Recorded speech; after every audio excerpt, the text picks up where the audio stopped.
Hey everyone, I'm Bryce. I'm going to teach you guys how to fillet a mackerel today. A mackerel is a sea fish that live throughout the ocean, but the one we're dealing with today is an Indian mackerel from the Indian Ocean. Like, where else would it be from? So first, the thing you have to do is gather up all your supplies. In this case, the main ones you need are a cutting board, knives, seasonings so you may cook the fish after it's done being filleted, a trash can, and preferably a kitchen. So, to start the filleting process, you take your fish. This is a fish, a mackerel. Smells like the sea. You throw it onto your cutting board. Wow. To begin the process, you take your knife and you insert it behind the head of the mackerel, behind the gills, into the belly, like this. Don't cut too deep because you can risk rupturing those internal organs and ruining the meat. Then, upon inserting the knife into the mackerel, you draw the knife down the length of the body, like this, all the way down till you get to the tail. Since they are very spiny fish, you shouldn't worry about doing it all in one cut, since that's kind of hard. So with the body cavity opened like so, you can proceed to empty its innards into either the trash can or the garbage disposal. Into the trash can. All right. Yes, all that good organ meat will be removed from their body.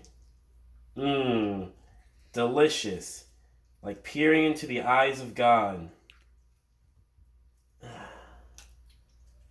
See, there's its liver, its heart, its other stuff. It smells amazing. It smells exactly what a fish body would smell like. And you got lots of bones.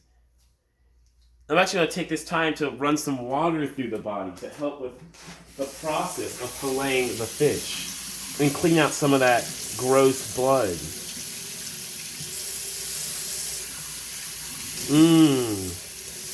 Look at that. Alright.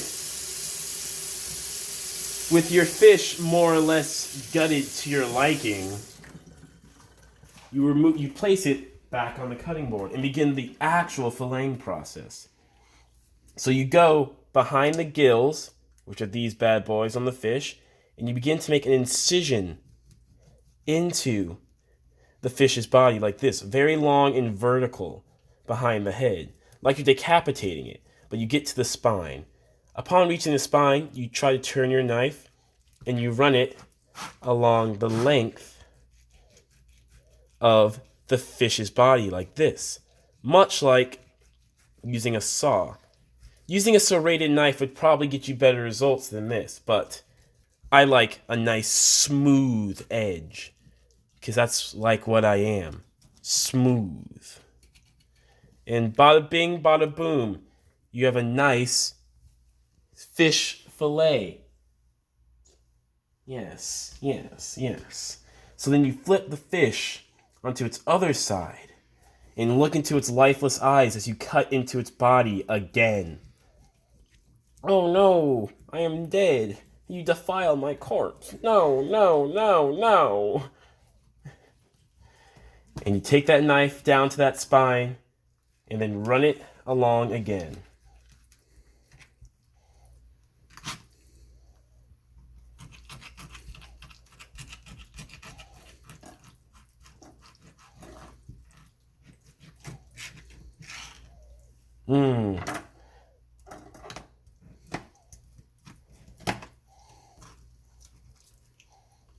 And you have another beautiful fillet.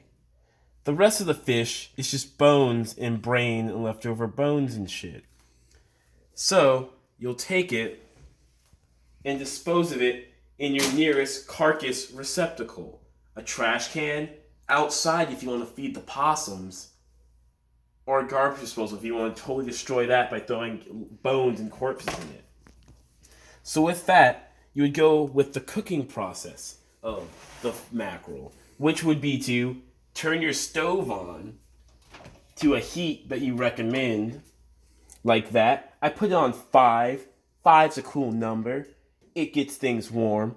And while that warms up, I'm going to wash my hands because they're covered in fish stuff.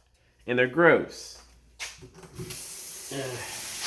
I like to use aloe vera hand soap. It moisturizes and cleanses. And it makes me smell like a nice succulent. That's good hand washing. Into this pan that is currently being heated, you will add your cooking oil. I prefer to use olive oil, but not the virgin kind, because that's more expensive and it makes me feel uncomfortable. You get that oil all around the pan, just like this.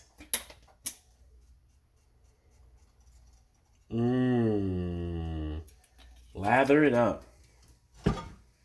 And then, while this pan's being lathered, you take your fish fillets and you season them with herbs and spices from around the world, like basil, paprika, parsley flocks, pepper,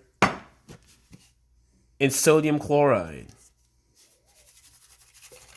Sodium chloride is good for disinfecting the fish because it kills lots of bacteria and also dehydrates it. Now time for that basil.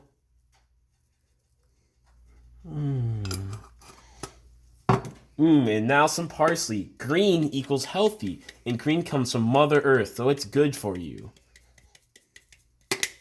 And paprika, red, like the blood of the fish and the blood of the body, which we all share.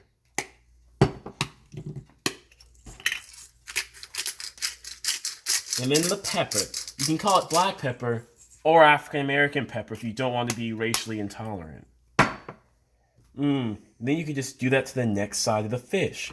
Don't be too scared to over-season the fish because then it just has lots of flavor. And you can never have too much flavor in food. Ask Gordon Ramsay. Bloody, mate. See? That's him reacting to not seasoning your food enough.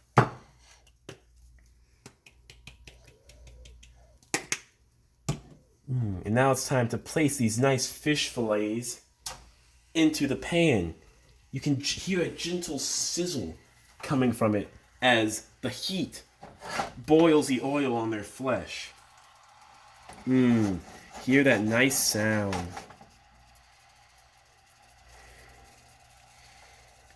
Do we have to get anything else? And that's pretty much how you cook a fillet. So if you do all that, you'll have a great fillet of fish to use. And just cook it, man. You should know how to do that. Thank you. Talk to you soon.